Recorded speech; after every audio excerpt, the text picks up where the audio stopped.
அஸ்ஸலாமு அலைக்கும் வரஹ்மத்துல்லாஹி வரகாத்துஹு. இஸ்லாம்னா என்னங்க? இஸ்லாம்னா என்னங்கிறத இந்த கேள்விக்கு கமெண்ட் பாக்ஸில் நீங்கள் அவசியம் பதில் சொல்லணும். நான் முஸ்லீம்களாக இருந்தால் மற்றவர்கள் நீங்கள் முஸ்லீம் தானே, இஸ்லாம்னா என்னன்னு கேட்டால் 5 வேளை தொழுகணும், களிமா சொல்லணும், ஜக்காத் கொடுக்கணும், ஹஜ்ஜுக்கு போகணும் அப்படின்னு சொல்லுவோம். நல்ல அமல்களை மட்டும் கொண்டது மட்டும் இஸ்லாம் கிடையாது. பிறருடைய நலனை நாடுவதும் இஸ்லாம் தான். 5 வேளை தொழுகை தொழுபவர்கள் பொய் பேசினா அது இஸ்லாமா? ஹஜ்ஜுக்கு போயிட்டு வந்தவர்கள் தன்னுடைய உறவை முறித்து வாழ்கிறார்களே அது இஸ்லாமா? கிடையாது. கண்ணியத்தோடு நாம் நடப்பது இஸ்லாம். பிறரை கண்ணியப்படுத்துவது இஸ்லாம்.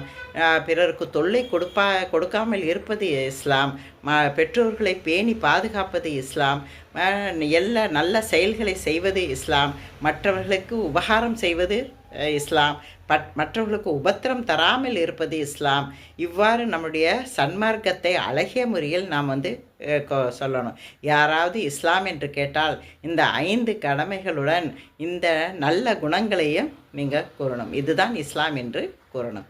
இன்ஷா அல்லாஹ். அஸ்ஸலாமு அலைக்கும் வரஹ்மத்துல்லாஹி வபரகாத்துஹு.